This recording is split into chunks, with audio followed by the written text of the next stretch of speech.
Disclaimer: this story contains mature themes intended for adult viewers. Viewer discretion is advised. The car slowed to a gentle stop in front of her apartment building, the soft hum of the engine lingering like a heartbeat between them. The interior lights of the vehicle glowed faintly, casting a warm tint over her face as she reached for the door handle. "Wait," he said, his voice a little rougher than before, lower, deeper. There was a flicker of something in his eyes. Not the usual goodbye. She froze, her fingers resting on the handle, suddenly aware of how the slightly open collar of her blouse gaped wider than she thought. She glanced down, 2 buttons were undone. Her pink lace bra peeked through, a delicate contrast against her skin, soft and bright under the dome light. His gaze had already dropped. Just for a second. Or maybe a heartbeat longer. She swallowed. The air in the car thickened. Not with words, but with a silence that hummed through her fingertips and made her shift in her seat. She could feel the heat rising up her chest, blooming on her cheeks. She was nervous, but not scared. Not embarrassed. Excited. Caught. He leaned in, eyes locked on hers. There was no mistaking the tension now. No denying the way his jaw clenched as his eyes lingered on her, then flicked back to her lips, then back again. Controlled. Barely. "You should fix your shirt," he said, but made no move to look away. She gave a small, breathy laugh. "Why?" she asked, her voice teasing, her eyes glinting. The smallest shift, his hand brushing her wrist as if he meant to adjust the collar himself. She felt her pulse jump. Her breath caught. Their faces were close now, too close for this to be casual. Her chest moved with each breath, rising, falling, his gaze followed. The pink lace. The skin. The tension. And then, someone honked behind them. A car passing by. She jumped slightly, snapping the door open. The night air rushed in. "I'll see you inside," she said, stepping out of the car. But she didn't fix her shirt. And he didn't drive away. He just sat there, staring after her. As she walked, her hips swayed slightly more than usual. The blouse fluttered open in the breeze. She knew he was still watching. She hoped he wouldn't wait too long. They hadn't always been like this, caught in a strange, silent current between love and longing. In the beginning, everything had been loud laughter and clumsy kisses in grocery store aisles, midnight snacks turned into dance parties in the kitchen, and Sunday mornings wrapped in bedsheets and whispered promises. But time has a way of quieting even the loudest love. Now, conversations were more functional than flirty. Their schedules rarely aligned. His business trips had grown more frequent, her evenings lonelier. She had learned to make dinner for one, leave notes instead of waiting up, and smile even when she felt herself drifting. Yet tonight, something cracked. Or sparked. As she walked through the front door, her breath still caught in her throat, she didn't reach for the buttons. Instead, she leaned against the hallway wall, heart thudding. Not out of shame, but confusion. Why had he looked at her like that? Like he saw her again. Really saw her. Back in the car, he sat gripping the wheel. Knuckles tight, jaw tighter. He wasn't supposed to feel that. Not again. Not like this. They had fallen into roles, husband and wife, predictable and composed. But that glimpse, her skin framed by lace, the way she teased him, the glint in her eye, brought back memories he thought had faded. Like the first time she wore that exact pink bra, years ago, nervous, blushing, asking if it was too much. He'd said it was perfect. Now, it felt like a message. He entered the apartment slowly. She was in the kitchen pretending to look for something in the fridge, but her posture was tense, alert. She didn't turn when he came in, but she felt him there, his presence heavy behind her, like gravity pulling everything toward it. "You left the car running," she said without turning. "I didn't notice." A pause. The air vibrated. She finally turned, eyes meeting his. There was no mask this time. Just two people who had stopped playing safe. I didn't mean to distract you, she said softly, clearly lying. He didn't answer. Just stepped a little closer. There was still so much unsaid. The distance they never talked about. The longing she hid behind jokes. The desire he buried under routine. But in that kitchen, between the hum of the refrigerator and the scent of her shampoo lingering in the air, there was a flicker of something real. Familiar. Electric. And neither of them moved. Yet. She hadn't told him everything. Not about the coworker who always lingered too long when handing her papers. Not about the way she sometimes looked in the mirror before work and asked herself if she still had it. Not about the time she'd almost accepted a compliment that felt like more than just casual praise. And he hadn't asked. But he noticed. The perfume that wasn't her usual. The sudden interest in yoga again. The way her laugh changed, lighter, like she was finding pieces of herself somewhere else. Now, standing in the hallway between the kitchen and their bedroom, the space between them crackled. She brushed past him, slow on purpose, the fabric of her half-buttoned shirt grazing his hand. He didn't move. But his eyes tracked every detail. You've been distant, she said over her shoulder, not turning around. Her voice wasn't angry, it was daring. He followed her down the hall, the house quiet except for the echo of their steps and the heavy beat of his heart in his ears. Maybe you've been distracted, he said, more pointedly than he meant to. She stopped at the bedroom door, looked back. Is that what you think? He shrugged, trying to seem casual, but his eyes betrayed the storm beneath. You didn't notice how he looked at you tonight at the office event? Her lips curved into a slow, knowing smile. Maybe I did. Silence. Sharp. Suspenseful. She stood in the doorway now, framed by soft light, her shirt still teasingly undone, the pink lace beneath glowing faintly. Were you jealous? She asked, tilting her head, voice playful, but her eyes searching. He stepped closer, their breath mingling now. Do I have a reason to be? He asked. Neither moved. Not yet. But everything in the air begged for it, years of routine cracking under the weight of hidden needs, unmet glances, what-ifs. And then, her hand brushed his, fingers lingering. The silence between them was no longer empty. It was full of possibility. The rain started without warning. Heavy droplets danced against the windows as thunder rolled somewhere distant, low and slow. Inside the dimly lit living room, the power flickered and went out. Everything hushed. The only light now came from the fireplace she'd lit earlier, casting a golden, flickering glow across the room. She stood near the shelves, reaching up to grab a blanket. He was already behind her, close, too close. His breath warm against her neck before he even said a word. I'll get it, he offered, voice softer now, almost rough. Their fingers brushed over the same fabric at the same time.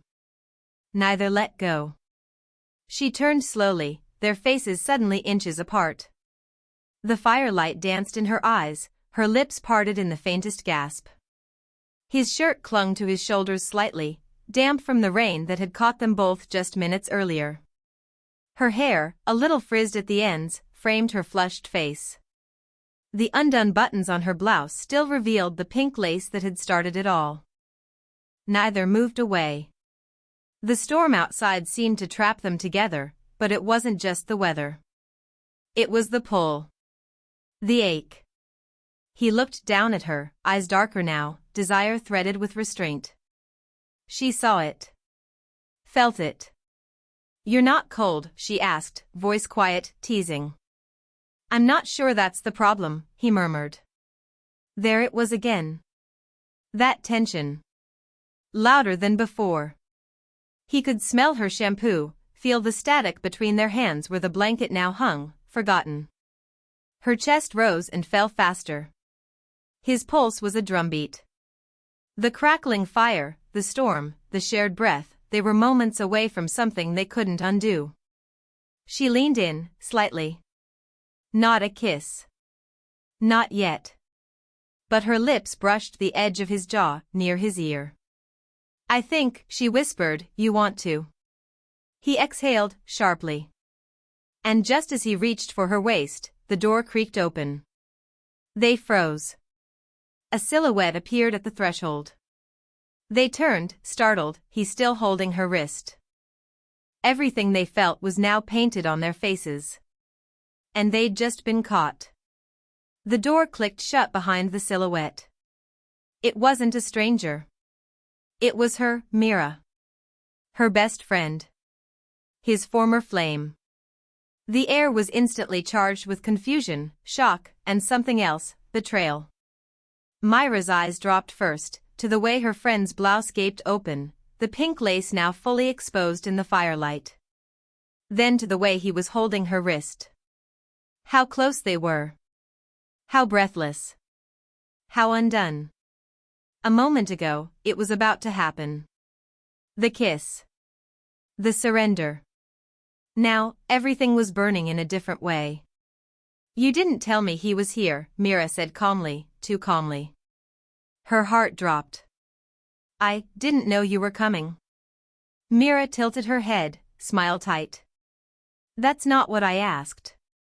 He stepped forward, but Mira held up a hand. No. Let her answer. The woman at the center of it all, wife, friend, temptation, felt her entire world shifting beneath her bare feet. This wasn't supposed to happen. It wasn't supposed to mean anything. It was a moment of weakness, one that had been building for months. But now? Now, it looked like a betrayal with purpose. Mira walked in slowly, her heels clicking against the wooden floor. Funny thing is, she said, eyes darting between them, he said it was over. Between us. Clean break. Months ago. Her breath caught. Wasn't it? Silence. He looked away. That one gesture tore through her like lightning. You lied to me? She whispered, voice cracking. I didn't plan any of this, he said, eyes finally meeting hers. I didn't expect to feel everything again. But I did. Tonight. In the car. In this room. And what about before tonight? She asked, voice sharper now. Mira laughed coldly. I think you know the answer. The wife looked at both of them. Her heart pounding. Tears threatening. Heat still radiating off her skin from where his hands had nearly claimed her. But now it was guilt. Anger. Lust. Confusion. He stepped toward her. I chose you. After what? She snapped. A lie? A night like this? Mira stepped back, sensing the energy shift again. They were alone again. Not physically. But emotionally. And this time, it wasn't quiet.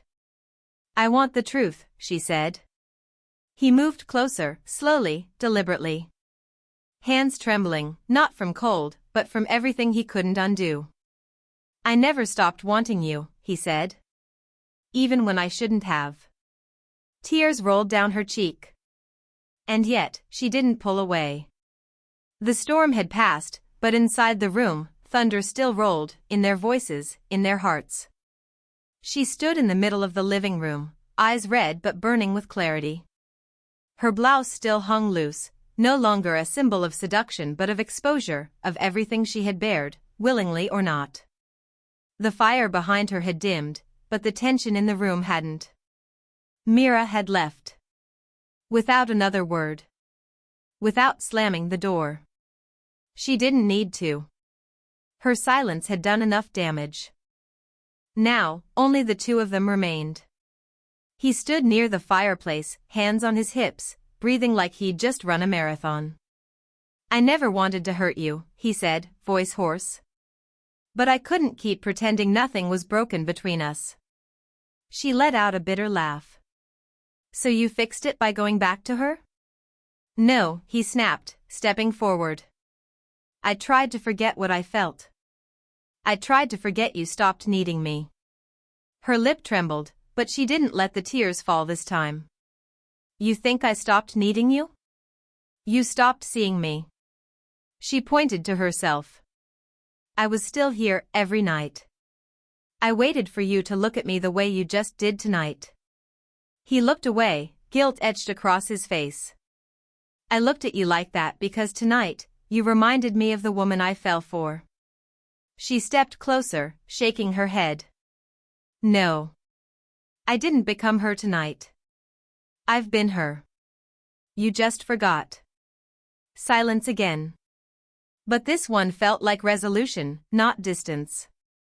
They stood facing each other, raw, stripped of excuses. I want the truth, she said, voice soft but firm. Not the version you think I want to hear. The real one. He swallowed hard. I kissed her once. After we fought. Months ago. It meant nothing. And I ended it. And tonight, she asked. He hesitated. Tonight reminded me what I almost lost. She stared at him, tears finally falling, but this time, they didn't weaken her. They cleared her vision. She turned away, walking toward the hallway. He called after her. Please, don't walk away. She stopped. I'm not walking away. I'm walking toward a choice. She turned back around. You want me?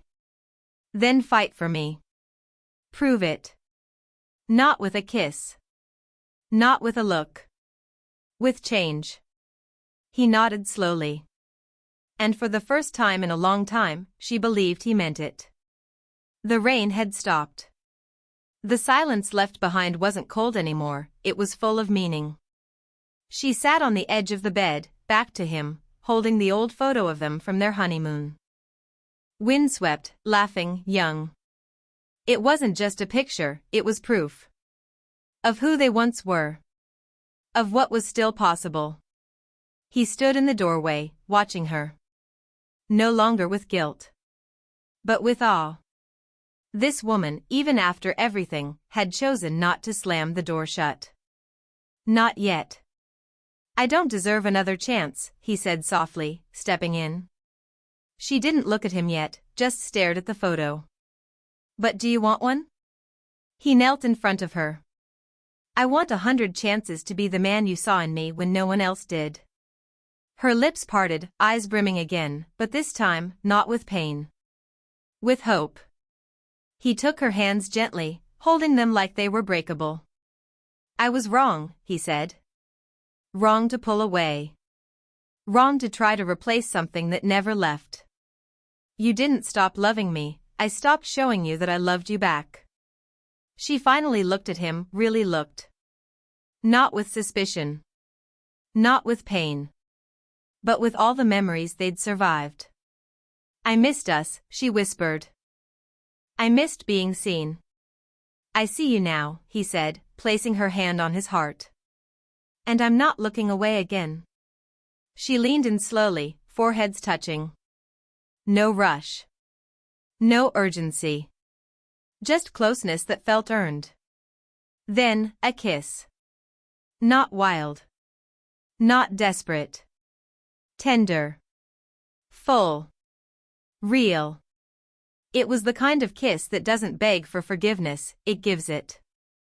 The kind that says, I still choose you. The storm inside had passed too. Later, as they lay in bed under the quiet hum of the fan, wrapped in the same blanket that started it all, she smiled against his chest. Promise me, she said sleepily. He kissed the top of her head. Everything. And for the first time in a long time, she believed him.